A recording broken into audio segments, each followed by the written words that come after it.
How often do you doubt yourself? You find yourself anxious before making key decisions.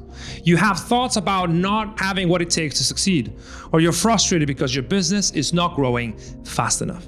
We've all been there. Every founder faces that battle every single day. Yet the most successful, those that can achieve seemingly impossible goals, still achieve them despite all of those thoughts. Why? Because in my experience, they have learned to systematically transform negative emotions into productive actions. They've mastered the art of using negativity into fuel. When anxiety strikes before a crucial pitch, they channel that energy into more preparation. When doubt creeps in before making a tough decision, they use it to pressure test every assumption. If you don't master these skills, you will never be as successful as you want to be. But if you truly devote your time to master it, no goal will be off bounds. I've worked with 300 plus entrepreneurs one-on-one, and mastering these skills really makes most of the difference between a 6 and an 8-figure entrepreneur. It all starts by understanding a simple truth. Your brain was not designed to make you successful. It was designed to make you safe. You were not built to chase ambitious goals outside of your comfort zone. You were actually built to stay within the comfort zone. And there's plenty of research that shows how the brain's amygdala, which is the fear center of the brain, will light up when you go after big goals outside of your comfort zone. They are interpreted as threats. In other words, your mind is literally holding you back. You are programmed to avoid facing the unknown and consistently pushing yourself. And this is why I always say that the mind will keep you small unless you rewire it for greatness. And this plagues most founders that stay small. They default to chasing small goals and they waste their billion-dollar potential by settling for scraps. Elite founders, on the other side, they understand that the brain is malleable. You can rewire it through neuroplasticity and over time unlock even greater levels of success. But the first step is to really dare to dream big, is to dare to set that goal that lights your heart on fire, that forces you to venture outside of your comfort zone and start working at elite performance. Once you have that, you are ready for step 2, which is mastering discomfort. See, average founders think that success is all about control. It's having as much control as possible about every single variable that affects their life and their business. But that never works because by definition, if you are venturing outside of your comfort zone and trying big enough things, you're going to be facing the unknown. So the negative emotions will come your way. Your brain literally will serve you those emotions. You have no choice but to learn how to deal with them. And average founders will interpret those negative emotions as undeniable proof that they're failing, as proof that something is wrong, they're not cut up for this, that they're not good enough to get their goals. Elite founders, on the other side, will literally reinterpret it as proof that they are growing, and they will use a protocol that I'm going to be teaching you in a minute to rewire themselves and consistently interpret every single negative emotion as undeniable proof that they are moving along the right direction. Every point of frustration, every point of anxiety, every point of pessimism, every negativity and catastrophizing becomes a beacon of light that is signaling the way towards the success they really seek. And it all starts by addressing the deep emotional wounds that create those negative emotions by a process that I called mental mastery that has 3 levels. The first level of mental mastery is understanding the thing that triggers you. This is very important because if you don't know what triggers you, you're always going to be at the mercy of your triggers. But once you raise your self-awareness and start recognizing the emotional patterns that hijack your performance, you become empowered to change them. So imagine this. Every time your mind tempts you to scroll Instagram or delay a challenging task, you understand that that is happening at the moment. That is level 1 mastery. Every time you sit down to do the work and your mind is filled with negative emotions or distractions or pain, that is when you need to pause and identify the trigger. Pay attention to the things that specifically scare you or move you away of the task you know you need to do. And then you create what I call a trigger inventory, a collection of situations that consistently derail you and put you in a negative mood. You create a list of the things that are hurting your ability to perform.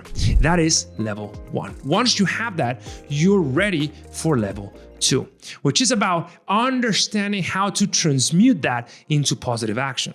When you realize you have anxiety, you realize you're tempted to distract yourself, you realize you're catastrophizing, but instead of paying attention to that emotion, you pause and you relabel it as something positive. So instead of saying, I'm anxious about something, say, how can this anxiety that I'm feeling right now help me move forward? What is the specific thing that this emotion is trying to tell me that is hurting my performance right now? Because elite founders, elite athletes, they're never anxious.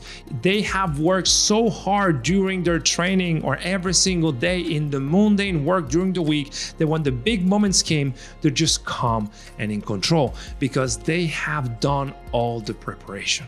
So your job as an aspiring elite performer is literally to take inventory of all of the triggers and start realizing when are you not being calm and in control, and start understanding how to consistently rewire those responses for better results. Over time, you end up associating specific protocols to deal with the specific negative emotions. So at every time you feel those negative emotions, you're ready to execute. Most people believe that success is about better tactics. No, elite founders know that is all about executing. It's about doing the things irrespectively of how you feel, irrespectively of the emotional interferences of your mind. And once you get really good at this and you consistently rewire your triggers, you reach level 3, which is when the magic happens. Level 3 is called no mind. This is where ordinary founders become legendary because you rewire your brain so much that you start processing challenges differently. You detach from your mind's automatic negative thinking and you consistently remain calm and disciplined under pressure. This is a Zen state that elite performers reach after serious commitment to mental mastery. This is when you reach a state of infinite comfort zone, as I like to call it, and you are operating at peak performance. There's no suffering, no self-sabotage, no distractions, no negative states of mind. Just pure execution, unwavering focus, unstoppable momentum. Imagine you have a big client that threatens to leave, but instead of panicking, you feel a surge of clarity and focus, and you make the right decisions in that account to avoid losing that client. When you have practiced this mental mastery long enough, your mind automatically transforms every single input into an opportunity for growth. You maintain a steady energy irrespective of the chaos around you, and you assess situations and make decisions without emotions clouding your judgment. So how do you do this effectively? Well, there's 2 sides to it. One is what I call the long-term training. See, the long-term training you gotta do has to do with meditation or mindfulness. Steve Jobs practiced Zen meditation, and there's plenty of examples of elite founders who embrace meditation like Ray Dalio, like Brad Jacobs, to train their minds. If you do not do this, you will not develop the necessary self-awareness to identify your triggers. If you start meditating for 20 minutes every day, that's more than enough according to recent research. You will gain the ability to identify those triggers. So the first thing you gotta do is to meditate. And the second thing is to run through the protocol, is to start seeing what are the triggers that lead you into negative states of mind. What are the things that throw you off balance? What are the stuff that create those negative emotions? And make a list of them. Then transmute them into a positive.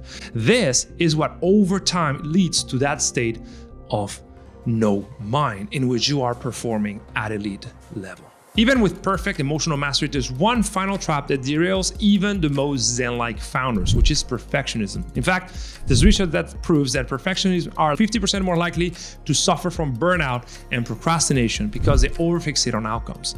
See, elite founders understand that it's all about moving as fast as possible without making unnecessary mistakes. For that, they use the rule of 80%, shipping, doing things when they're 80% ready, and then leverage fast feedback loops to move as fast as possible.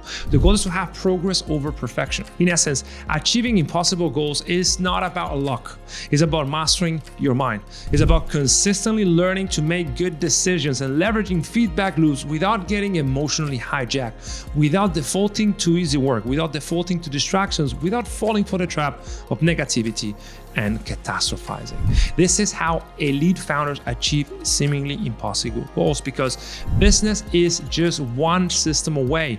You have to sort out a bunch of cause and effect relationship that eventually will lead you to the outcome you want. But if you sabotage yourself midway, you'll never get there. This is the crucial skill that makes everything else easier. And I've seen it hundreds of times. Master your mind and everything else becomes easy.